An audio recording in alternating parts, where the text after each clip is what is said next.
அனைவருக்கும் வணக்கம். சுப மாரிமுத்து திருப்பூரிலிருந்து பேசுகிறேன். இன்றைக்கு உங்களுக்கு ஒரு அற்புதமான ஒரு பதிவு.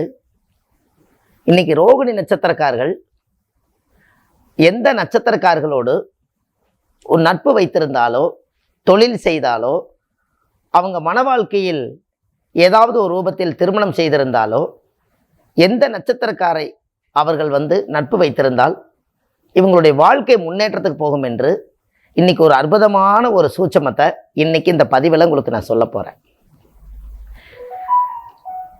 அப்போ இந்த ரோகிணி நட்சத்திரம் யாருடைய நட்சத்திரம்? ரோகிணி நட்சத்திரம் 4வது நட்சத்திரம். அஸ்வினி, பரணி, கிருத்திகை, ரோகிணி. இந்த ரோகிணி நட்சத்திரத்தினுடைய அமைப்பு என்ன அப்படின்னு கேட்டீங்கன்னா, இந்த ரோகிணி நட்சத்திரக்காரர்களுக்கு வாழ்க்கையில ஒரு மிகப்பெரிய ஒரு பொக்கிஷமான ஒரு நட்சத்திரம் ஒன்று இருக்கு. அப்போ அந்த ரோகிணி நட்சத்திரத்துக்கு ஆயிலிய நட்சத்திரக்கார நட்பு வச்சுட்டா அவங்களோட ஒரு குலதெய்வமே கூட வந்தது போல பொருள். அப்போ அந்த ஆயிலிய நட்சத்திரம் அந்த ஜாதகருக்கு எப்படின்னு கேட்டீங்கன்னா, ரோகிணி நட்சத்திரக்காரர்களுக்கு எப்போதுமே ஆயிலி நட்சத்திரக்காரு குலதெய்வம்.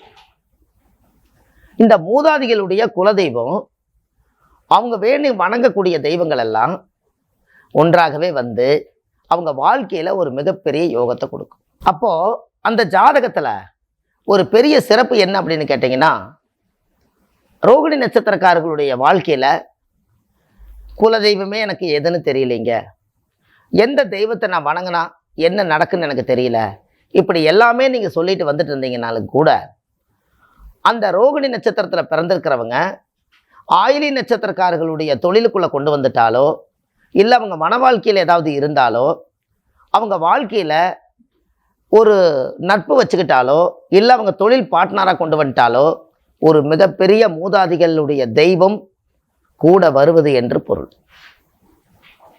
உங்களுக்கு ஒன்று தெரியுமா? இந்த ஜாதகத்தில் நம்மளுக்கு தெய்வ சக்தியே நம்மளுக்கு குறைவாக இருக்குதுன்னு சொல்லி ஏதாவது ஒரு ரூபத்தில் நீங்கள் எனக்கு தெய்வமே இல்லைன்னு நினச்சா ஒரு காரியத்துக்கு நீங்கள் போகிறதா இருந்தால் நீங்கள் ஆயிலி நட்சத்திரக்கார நீங்கள் கூட்டிகிட்டு போங்க. ஆயிலி நட்சத்திரக்கார ஒரு காரியத்துக்கு கூட்டிகிட்டு போனீங்கன்னா அந்த காரியம் கைகூடும். அப்போது அந்த காரியத்தினால அவங்க ஜெயமடைகிறதே இந்த நட்சத்திரத்தில் தான். ஆனால் நம்ம எல்லாரும் பார்த்தா நம்ம என்ன நினச்சிக்கோ, நான் போய் கஷ்டப்பட்டு உழைச்சி நான் அவங்ககிட்ட கேட்டு நான் எல்லா வேலையும் பண்ணி நான் இப்போ என்னோடய காரியத்தை நான் ஜெயிச்சிருக்கிறேன் அப்படின்னு நீங்கள் சொல்லுவீங்க. ஆனால் சாஸ்திரம் என்ன சொல்லுதுன்னா, அந்த தெய்வ சக்தி உள்ள நட்சத்திரம் உங்கள் ஜாதகத்தில் இருப்பதுனால அந்த நட்சத்திரத்தினுடைய கான்செப்டு எங்கே போனீங்கனாலும் அந்த ஆயிலி நட்சத்திரத்தை கூட்டிகிட்டு போனால் ரோகிணி நட்சத்திரக்காருக்கு குலதெய்வம் கூட வருவது என்று பொருள். தெய்வ அனுகூல நட்சத்திரம் ஆயிலியுமே. இது மற்றவங்களுக்கெல்லாம் பொருந்தாது, ரோகிணி நட்சத்திரக்காரர்களுக்கு மட்டும்தான் இது பொருந்தும். ஏன்னா அதனால தான் 27 நட்சத்திரக்காரர்களுக்கும் ஒவ்வொரு நட்சத்திரங்கள் தெய்வ அனுகூல நட்சத்திரத்தை பற்றி இன்னைக்கு இந்த பதிவில் நம்ம பார்த்துட்ருக்கோம். அப்போது நீங்கள் கேட்கலாம் இல்லையா, நான் யாரை நம்புறதுங்க, எந்த தொழில் செய்தாலும் நான் யாரை நம்புறது, நான் எப்படி உருவாக்கி கொண்டு வர்றது, தெய்வ அனுகிரகத்தை நாம் கொண்டு வர யாரை, எந்த மனுஷனை நம்புறது, நான் தொழில் செய்யறதுக்கு யாரை நம்பி பணம் கொடுக்கறது, இப்படியெல்லாம் உங்களுக்குள்ள ஒரு கேள்வி இருக்கும் இல்லையா. இந்த உலகத்தில் யாரைங்க நான் நம்புறது, ஒரு பாஸ்வேர்டும் கூட என்னால் மறைச்சி வைக்க முடியல, யாருக்கிட்ட சொல்லி வைக்கிறது, இதெல்லாம் இருக்கும். அப்போ 27 நட்சத்திரத்தில் ஆயிலி நட்சத்திரம் மட்டுமே உங்கள் ஜாதகத்துக்கு தெய்வ அனுகூல நட்சத்திரமாக இருக்கிறனால அந்த நட்சத்திரம் உங்களுக்கு துரோகம் செய்யாது. உங்களுக்கு துரோகம் இல்லாத நட்சத்திரமே ஆயிலியுமே. இது பார்த்தீங்களா, நட்சத்திர கோலாட்டத்தில் எவ்வளோ ஒரு அற்புதமான ஒரு விஷயம்னு பாருங்களேன். இந்த நட்சத்திரத்துக்கு இந்த நட்சத்திரம் பூர்வ ஜென்ம பந்தம். அப்போ தெய்வமே அனுகூலமாக இருக்குதுன்னா ஒரு மனிதன் தெய்வத்தை தேடி போகணும். தெய்வமே நம்ம கூட வருதுன்னா அப்போ இந்த சூட்சமத்தை நீங்கள் தெரிஞ்சு வச்சுட்டா அது எவ்வளோ பெரிய விஷயம். அப்போ இது எல்லாம் வச்சு பார்க்கும்போது உங்கள் வாழ்க்கையில் இந்த ரோகிணி நட்சத்திரக்காரர்கள் ரிஷப ராசியில் பிறந்திருப்பாங்க, ஆயிலி நட்சத்திரத்தை பிறந்திருக்கிறவங்க கடகராசியில் பிறந்திருப்பாங்க. அப்போ இந்த கடகராசியில் ஆயிலி நட்சத்திரக்கார மட்டுமே இவங்க வச்சிருந்தா இவங்க வாழ்க்கையில் தொழிலையோ நட்புலையோ ஏதோ ஒரு ரூபத்தில் இருந்தால் அவங்களுக்கு தெய்வம் என்னைக்கும் நின்று அவங்களுக்கு ஆசீர்வாதம் செய்யும். இதுக்கு பேரே ஒரு வெற்றி நட்சத்திரம். எங்கேயாவது போகணும் அப்படின்னா வெற்றி நட்சத்திரம். வெற்றின்னு என்ன? நீங்கள் இவங்களை கூட்டிகிட்டு போனால் தோத்துட்டு வர மாட்டீங்கன்னு சரித்திரம் சொல்லுது அப்படின்னா பாரு. அப்போ அது எவ்வளோ ஒரு விஷயம்.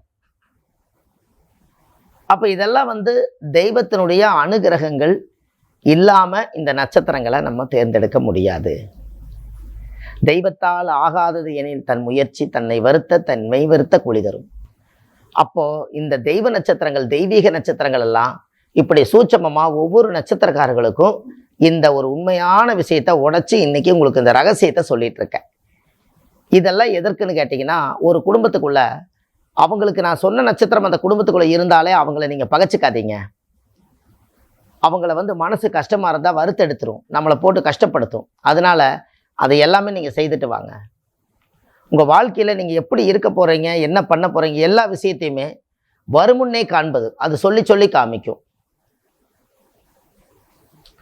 நாளைக்கு என்ன நடக்குன்னு இன்றைக்கே சொல்லக்கூடியது நீங்கள் இந்த நட்சத்திரக்கார கையில் வச்சுக்கிட்டா நாளைக்கு என்ன நடக்குங்கிறது இன்றைக்கே உங்களால் சொல்ல முடியும். அப்படின்னா பாருங்களேன், இதெல்லாம் ஒரு ஒரு மனிதருக்கு ரொம்ப தேவையான நட்சத்திரம் அல்லவா? அதனால் நீங்கள் இந்த பதிவை உங்களுடைய ரோகிணி நட்சத்திரத்தில் பிறந்துக்கிறவங்களுக்கு இதை ஷேர் பண்ணுங்கள், ஒரு சப்ஸ்கிரைப் பண்ணுங்கள். டெய்லியுமே உங்களுக்கு ஒரு முன்பதிவு ஒன்று கொடுத்துக்கிட்டே இருக்கேன். ஒரு தெய்வீகமான ஒரு தினமும் ஒரு ஜோதிட தகவல் உங்களுக்கு கொடுத்துட்ருக்கேன்.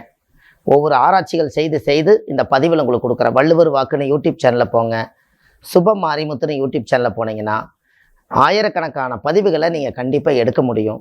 உங்கள் வாழ்க்கையில் அந்த மாதிரி ஒரு அற்புதமான ஒரு விஷயம் இருக்குது. கண்டிப்பாக செய்துட்டு வாங்க.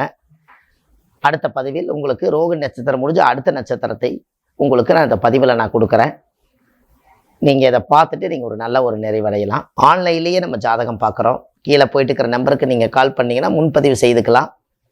அதுக்கப்புறம் நீங்கள் ஜாதகத்தை அனுப்பிச்சி வச்சிங்கன்னா இதெல்லாம் கண்டுபிடிச்சி உங்களுக்கு என்னென்ன நட்சத்திரங்கள் எல்லாம் பொருந்தும், நீங்கள் எப்படி வாழணும், உங்கள் ஜாதகத்தினுடைய பூர்வ ஜென்மத்தினுடைய கர்மா என்ன, நீங்கள் எதற்காக இந்த உலகத்தில் பிறந்தீங்க, எதை அடைய போகிறீங்க, எது இழக்க போகிறீங்க, இனிமேல் அதை தக்க வச்சுக்கிறதுக்கு என்ன வழி, இந்த ஜாதகத்தை ஒன்றி வாழ்ந்து இந்த காலத்தை நம்ம எப்போ இந்த பூமியில் முடிக்க போகிறோம், அது வரைக்கும் ஆன்லைன்லேயே உங்களுக்கு ஜாதகம் பார்த்து சொல்கிறோம்.